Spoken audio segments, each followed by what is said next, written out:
Baby No Good, Westside, Fruit Town Brim, 5678, you know. 31 years old, you know. Just been out 7 months, you know. Got a lovely wife, you know. Shit, about to have my first child, you know. Everything's good, you know.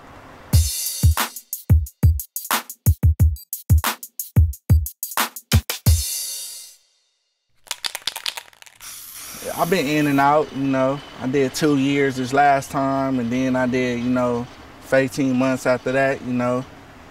So altogether, it's been like 3.5 years since I was incarcerated, you know. So for the last 5.5, 6 years, you've been locked up for pretty much half that time. Yes. Now, I remember when we met you, you said you was about to be off parole and everything was going good. What had happened? That's what happened, you know. Like, shit, I got caught up, you know what I mean? They put me on a bullshit ass case and just threw me in jail.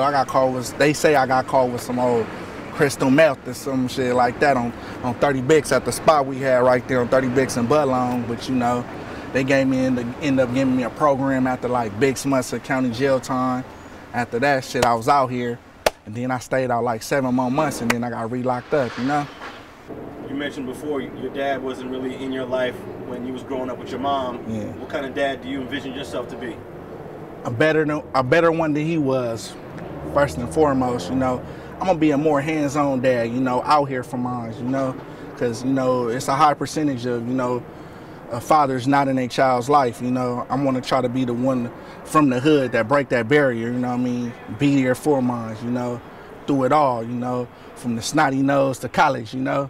You know, God has blessed me, you know what I mean, with a little more, you know, wisdom and vision this time, you know. So now, you know, I'm about to start at Homeboy Industries. So a job, first and foremost, should be able to keep me out, you know what I mean? But it all starts up here, you know, and I'm focused this time, so I'm ready to stay out. I just believe it's the company, you know, you surround yourself around, you know, like you gotta have, I first and foremost believe that you gotta have a strong woman on your team, you know what I mean? You need that, you know, and then, you know, the cycle, it's easy to break the cycle, you know what I mean? Because it's all about what you want.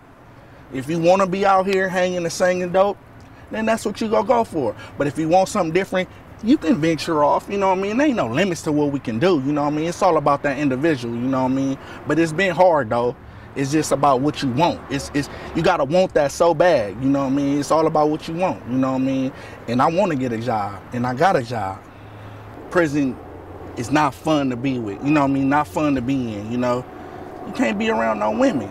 You can't get up and go to the refrigerator when you want to, you know what I mean? You can't buy no shoes, you know what I mean? You can't do nothing, you know what I mean? So it's a limitation to that. And then, you know, out here, this is where it's at, you know what I mean? Beautiful palm trees, you know, the beach, you know what I mean? That's where I want to be around. I want to be up under a tree or something in the beach in the sand, you know? But it ain't never been hard for me pretty much in prison because, you know, as a youngster, when I went to prison, you know, I kind of just turned it up, you know what I mean? Like, shit, you got to earn your stripes somewhere, you know? And I earned it out here and in there, so I went full throttle, you know? So it ain't never been hard for me, you know? I ain't never had to worry about nothing in prison. But not everybody on the prison yard is turned up full throttle. Is it easy for them to do their prison time too? Yeah, it is, you know, but a lot of people that's not, you know, full throttle and turned up was once upon a time. You feel me? So, you know, only the strong survive in there.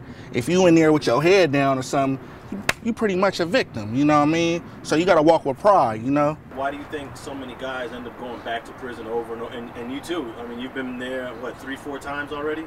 Yeah, it's, you know, it is what it is. I just believe, you know what I mean, it's the chapter God wrote me, you know? I can be squared up right here and the police can come just about my past. That can get me re-locked up, you know what I mean? So I wouldn't say everybody like myself just goes out to do crimes and then just put themselves back in prison, because I don't think nobody want to be in prison. But some people got that ambition to get money, or some people just got that ambition just to, oh yeah, I need to get this in order, get this orchestrated. So they try to do things and put themselves in a position to do better out here, and they just end up getting caught up. If you ain't focused on your next appointment with your PO, or you know you got to go to this class, if you ain't thinking 2 steps ahead, then you go fail.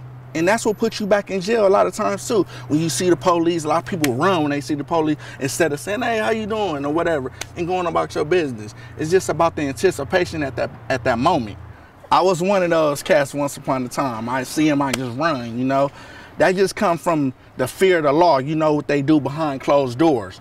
You know what I mean? You know they got the upper hand on you. They can beat you and get away with it. They can plant things on you and get away with it. All those things be in our heads. So when we see them, we try to get away from them. You know what I mean? And I think that's just what coming with they past and they history, what we learned about them, that scares us. It's not that we scared them physically or whatever, but we just know they got that upper hand on us while we out here. Now talk a little bit about Homeboy Industries. How has that helped you out? Well, I just started with that, you know. That's a good program, you know. That's a program for gangsters that's trying to transform, you know. Not saying they turn down or none of that. It's just a gangster that's trying to do things with their life, you feel me? It's a good organization, you know what I mean? They teach you responsibilities, you know what I mean? They putting responsibility in your hand. It's like giving you the football. What you gonna do with it? You either gonna run with it or you gonna stay there and get tackled, you know what I mean? So they giving you that opportunity to do something with your life. What I see myself 5, 6 years from now, shit, in a better place than here, you feel me? Probably in Vegas somewhere with my 5-year-old daughter, you know what I mean, and wife. Probably got another addition to the family, you know what I mean? I probably have a little junior or something, you know? So, you know, just populating my family and somewhere outside of California somewhere, you know what I mean? Just doing the right thing, you know? But still coming back though, you know, and checking in or whatever and hollering at the homies and shit, but not like this though, you know? It's either, okay, I can do drugs or sell drugs, and I decided to sell drugs, you know? And once you start selling drugs, the money come, and then that's when crime and drama, you know, all that come, you feel me? Oh, you know what I mean? Nigga get caught up in life, you feel me? Nigga do shit, you get caught, some win, some lose, you know? I took a chance, shit, nigga got caught up, you know? That's just the way it is, you know, shit, you know?